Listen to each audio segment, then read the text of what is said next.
পিলু, তোমার বা পাখা কাপড়ের উপরে রাখো। দাঁড়াও।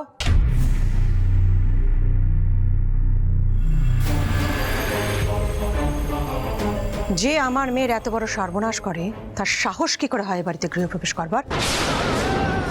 এক্ষুনি বেরিয়ে যাও। রিজুলা, সভ্যতা ভব্যতা সব হারিয়ে গেছে নাকি তোমার? মা নিজে দাঁড়িয়ে থেকে গৃহপ্রবেশ করাচ্ছেন এখানে। এ বাড়ি আমার আদিত্য, তোমার মায়ের তো গৃহপ্রবেশ করানোর কোনো অধিকারই নেই। রিজুলা,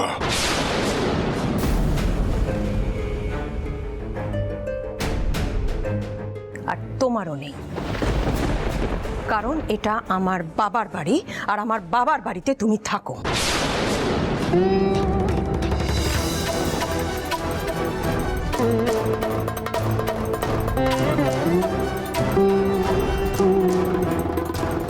তুমি বাবাকে কথা দিয়েছিলে আদিত্য, এই বাড়ির সমস্ত নিয়ম কানুন প্রথা সমস্ত দায়িত্ব সহকারে পালন করবে। একটা অজানা অচেনা মেয়ে, তার জন্য তুমি সুরমণ্ডলের প্রথা ভেঙেছো। কাজে তুমি কোনো কথা বলো না, তোমার কোনো কথা বলা সাজে না।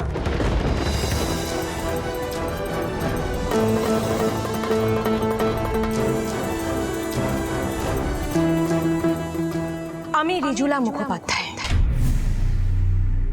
আমি ডিসাইড করব এই বাড়িতে কে থাকবে আর কে থাকবে না। এগুলো আমার সিদ্ধান্ত।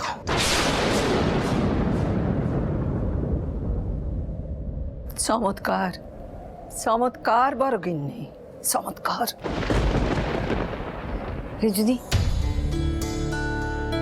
মাথা ঠান্ডা কর রিজুদি, একটু শান্ত হ।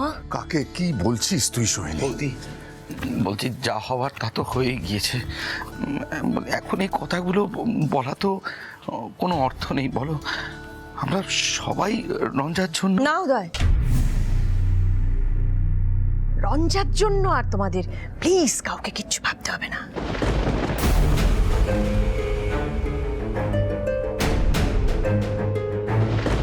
সোহিনী, কি বললি তুই আমায়? শান্ত হতে? কি করেছিস আমার সঙ্গে? এর মধ্যেই বলে গেলি? কি আশ্চর্য, তারপরে বলছিস শান্ত হ। তোর লজ্জাও করে না? না বড় ম্যাডাম, আপনার যা কিছু বলার আপনি আমাকে বলুন। মামনির শরীরটা কাল খুব খারাপ হয়েছিল। অসাধারণ, বাহ।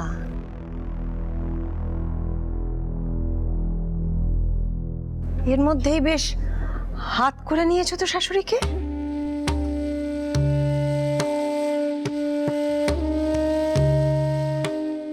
আর আদিক্ষেতাটাও করতে জানো দেখছি। সব করো, কোনো আপত্তি নেই আমার, কিন্তু এই বাড়ির বাইরে গিয়ে। এখানে আর কোনো নাটক হতে দেব না আমি। এক মিনিট দিদি ভাই। এই ঋতু, কি হলো হঠাৎ? তুমি আবার কি বলবে? উদয়, তুমি চুপ করে থাকো।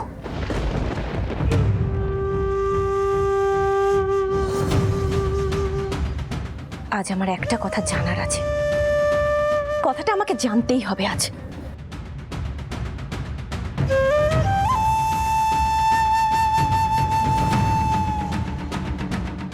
দিদিভাই, বাড়িটা তোমার একার নয়। সামান্য কিছু হলেও এই বাড়িতে আমারও একটা অধিকার আছে।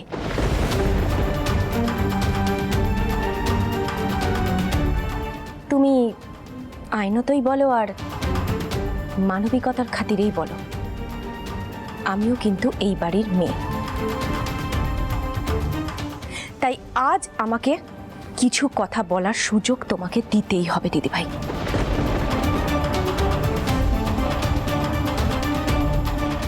আমি এই বাড়ির মেয়ে হয়ে বলছি, আহির তার বউকে নিয়ে এই বাড়িতেই থাকবে।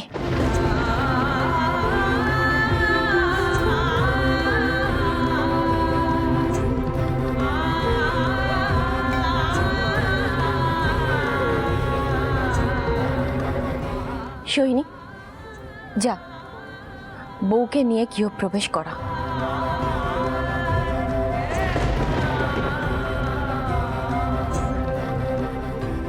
আহির, তোর আবার কি হলো?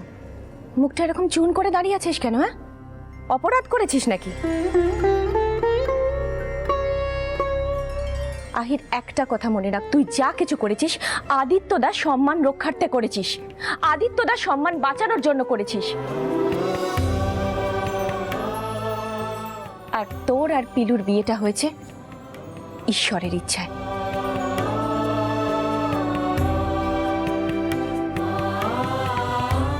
ওমা, আমি কিছু ভুল বললাম বলো?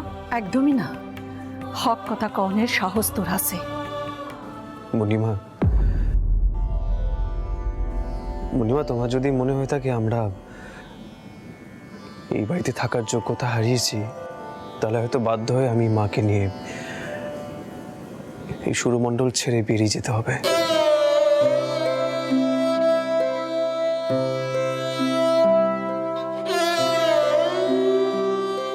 এমন নয় যে আমি আমার মায়ের দেখাশোনা করতে পারবো না, কিন্তু গুরুজিকে ছেড়ে আমি কি করে থাকবো মণিমা? আহির, এখানে এইসব কথা উঠছে কেন? ঋতুজা তো বলল গৃহপ্রবেশ করতে। পিলু, ঘরে পা রাখো। আর রিজুলা, আমি জানি তোমার মনের মধ্যে অনেক ক্ষোভ আছে, তাই বলে এইখানে তোমার রাগ উগড়ে দিও না। এখানে শুভ অনুষ্ঠান চলছে।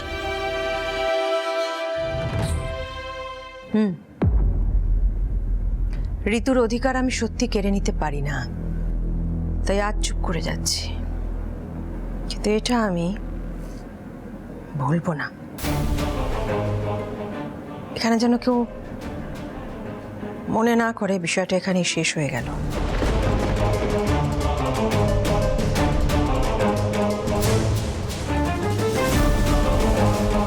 আমার মেয়ের এত বড় সর্বনাশ যারা করলো, তাদের কিন্তু আমি ছাড়বো না আদিত্য, ছাড়বো না।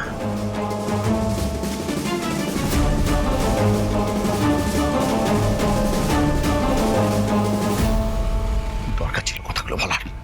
কি দরকার ছিল? একটা আঘাত তো পেয়েছে সে, একটু সামলে উঠুক তার। আর যাই হোক, পরবর্তী অবুঝ তো নয়নি তো। উদয়, আজ যদি ঋতুজা না থাকতো তাহলে সর্বনাশ হয়ে যেত। ওই বাঁচিয়েছে। যাই হোক সোহিনী, পিলু আর আহিরকে নিয়ে ভেতরে যা। রিজুলার সাথে আমি কথা বলছি। স্যার তো পরগিনের মেজাজটাই না একেবারে মহারানীর মতো। পিলুরে ঘরে তোল।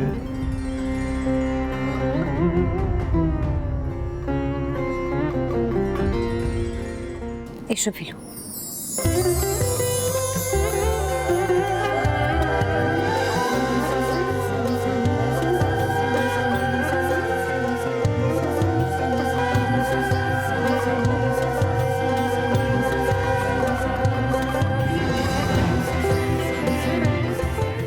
চলো পিলু, ঘরে চলো। আহির, চল। মা, তোমার সমস্ত আচার অনুষ্ঠান যদি হয়ে থাকে, আমি একটু ঘরে যেতে চাই, কিছুক্ষণ একটু একা থাকতে চাই মা।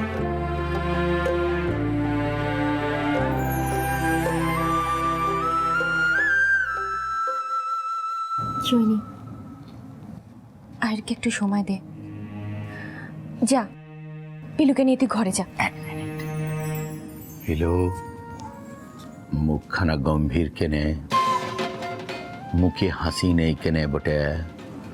তোমার ভাষাটাও আমি বলছি, তাতেও তোমার মুখে হাসিটো নেই, তোমার দাঁতগুলো দেখা যাচ্ছে না কেন বটে?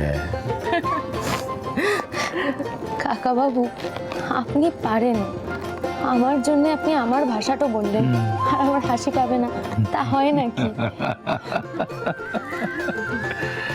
চলো ঘরে চলো। হ্যাঁ চল।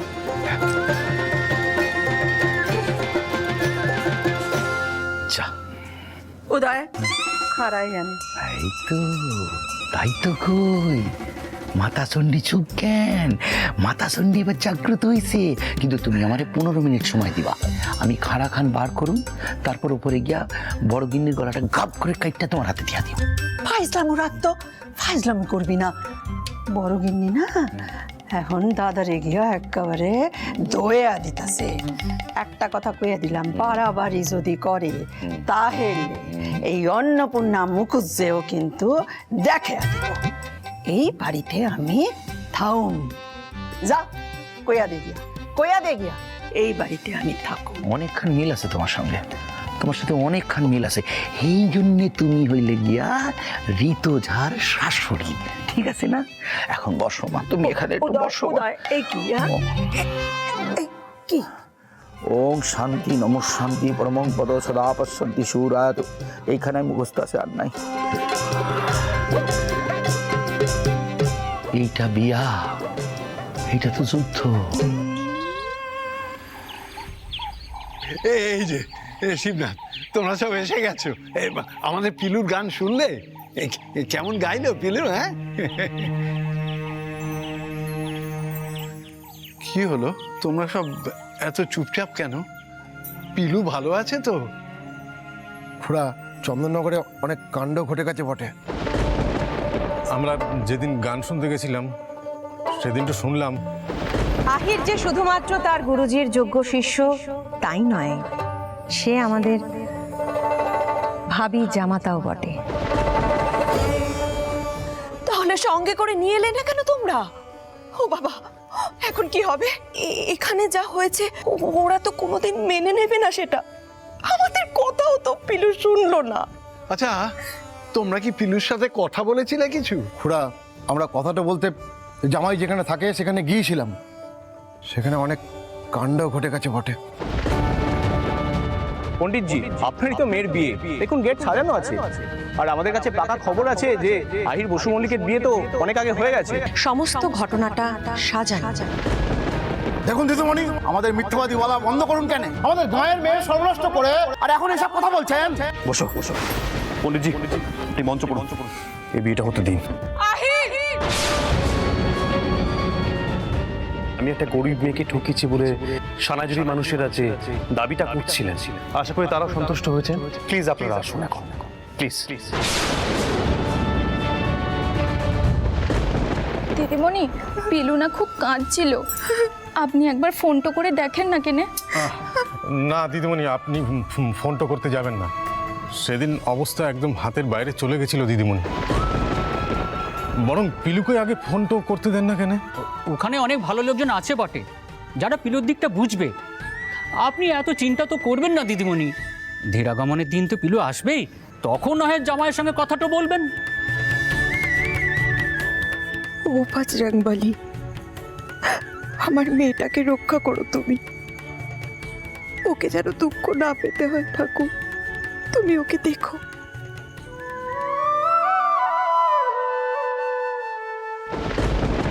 আমি আগে যা বলেছি আবারও বলবো, তুমি সবার সঙ্গে বিশ্বাসঘাতকতা করেছো আদিত্য, সবার সঙ্গে করেছো। তুমি নিজের মেয়ের সঙ্গে শত্রুতা করেছো আদিত্য। মেয়েটা পাগলের মতন করছে, সামলাতে পারছে না নিজেকে, আর মা হয়ে সেটা আমাকে চোখের উপরে দেখতে হচ্ছে। আমি অবাক হয়ে গেলাম, তোমার নিজের মেয়ের বিয়ে ভেঙে তুমি ওই মেয়েটার কন্যাদান করলে, এই বাড়িতে গৃহপ্রবেশ করালে আহিরের বউ হিসেবে। কি আশ্চর্য! আমার কথা ছেড়ে দাও, আমার কথা তুমি কোনোদিন ভাবোই নি, আর এখন আর আমি এক্সপেক্টও করি না তোমার থেকে সেটা। কিন্তু তোমার মা, তারও তার নাতনির কষ্টটা চোখে পড়লো না। পিলুকে মাথায় তুলে নিয়ে নেচে গেলেন এতদিন ধরে। উনি কোন বুদ্ধিতে এই কাজগুলো করেন বলতে পারো? ব্যাস রেজুলা, ব্যাস, মাকে টেনে এনো না। আমার প্রতি তোমার হাজারটা ক্ষোভ থাকতে পারে, কিন্তু মা একদম নয়। বাহ, একদম নয়। মাকে নিয়ে কোনো কথা বলা যাবে না, অথচ শুরু থেকে মা কিন্তু আমাদের সম্পর্কটাকে সুস্থ হতে দেননি। আমাদের কথা তো ছেড়েই দাও,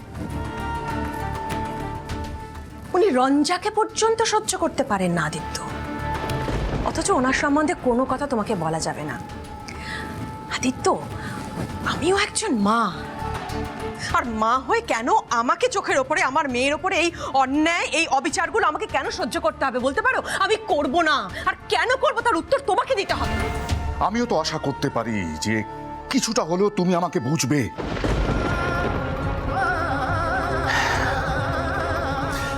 রিজুলার রঞ্জা আমার মেয়ে, আমার নিজের মেয়ে, কিন্তু পিলু সেও তো কারুর না কারুর মেয়ে।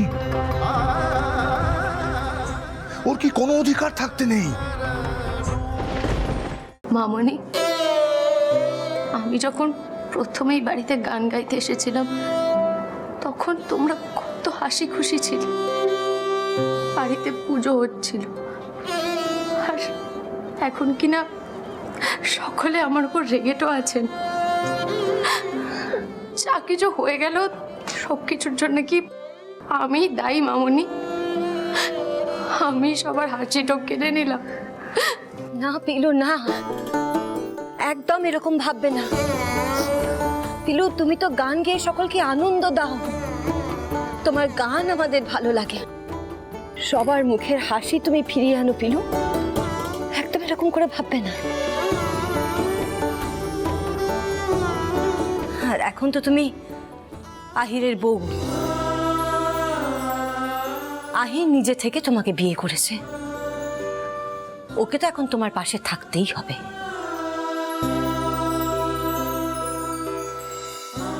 না মামনি, আমি ওসব আশা করি না। ওস্তাদজি আমার গুরু হন, চিরকাল আমার গুরুই থাকবেন, কিন্তু আমার জন্য না ওস্তাদজি খুব কষ্টটা পাচ্ছেন, আর সেটাই আমার খারাপ লাগছে। ওস্তাদজি না সবসময় চান গুরুজির যাতে কোনো অসম্মানটা না হয়, গুরুজি যাতে কোনো কষ্টটা না পান। আর এখন আমার গুরুর কষ্টের জন্য আমি দায়ী? এর থেকে তো আমি কোথাও চলে যেতে পারতাম মামনি।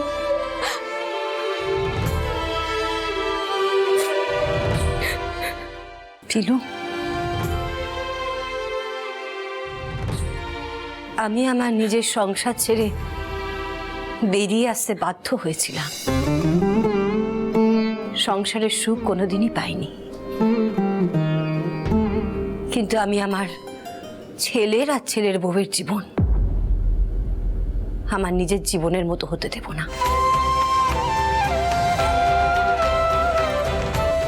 তোমরা খুব সুখী হবে পিলু, ঠিক সুখী হবে, দেখে নিও মামনি। খুব সুখী হবে তোমরা। বড় গিন্নি, তোমার হক গোল কথা আমার কানে আইছে, তাই আমি আইতে বাধ্য হইলাম। কেন হাইতে গেলে? তুমি ঘরে চলো মা। বলছি এই বয়সে পায়ে পা লাগাইয়া কি কোনো দরকার আছে? উদয়, তুই চুপ কর। বিয়া আমাগো কারুর হাতেই না, হকগোল বিধাতার হাতে, নইলে তোমার আর আদিত্যের বিয়া হইত না।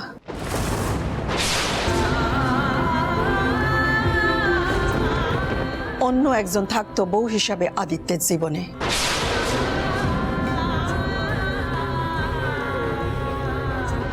সেই দিক থেকে ভাইবা দেখো, আহিরের জীবনে যার আসার কথা সেই আইসা পড়ছে।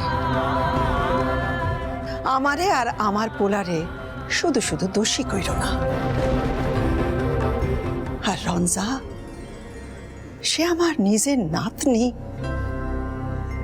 তার লিগা আমার বুক পড়ে। এইটা তুমি কোনোদিন বুঝতে পারবা না বড় গিন্নি।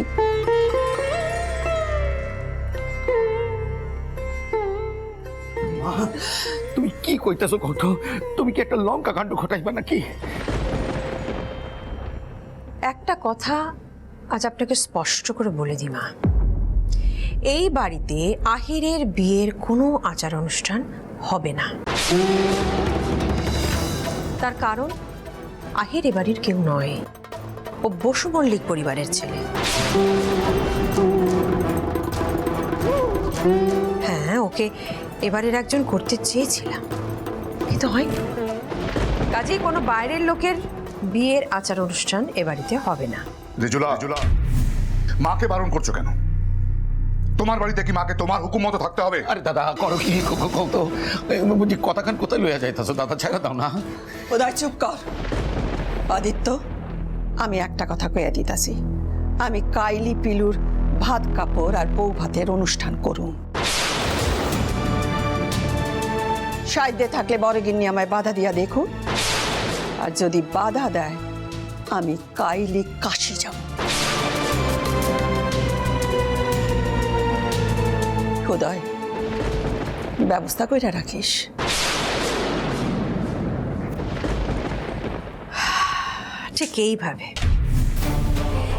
ঠিক এইভাবেই তোমার মা যতদিন থাকবেন ততদিন আমায় কোণঠাসা করে যাবেন। বেশ, আমিও দেখি উনি কতদূর যেতে পারেন।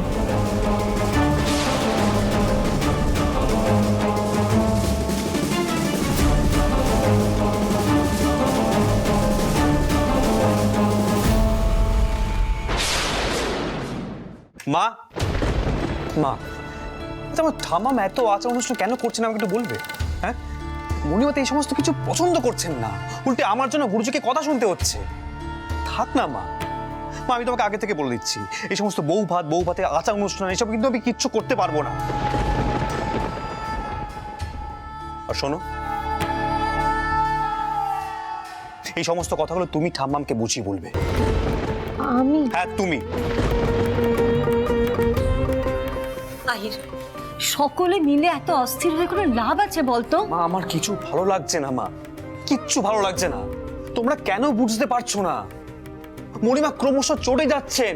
তার লিগা পিলুর ভাত কাপড়ের অনুষ্ঠান হইব না কেন? ওটা মাম, থাক না, ওসব লাগবে না। থাম সেমরি, কি লাগবো না তুই আমারে বোঝাবি? সোহিনী, কাল ভাত কাপড়ের অনুষ্ঠান ঘটা কইরা হইব। দেহি আমারে কে বাধা দেয়।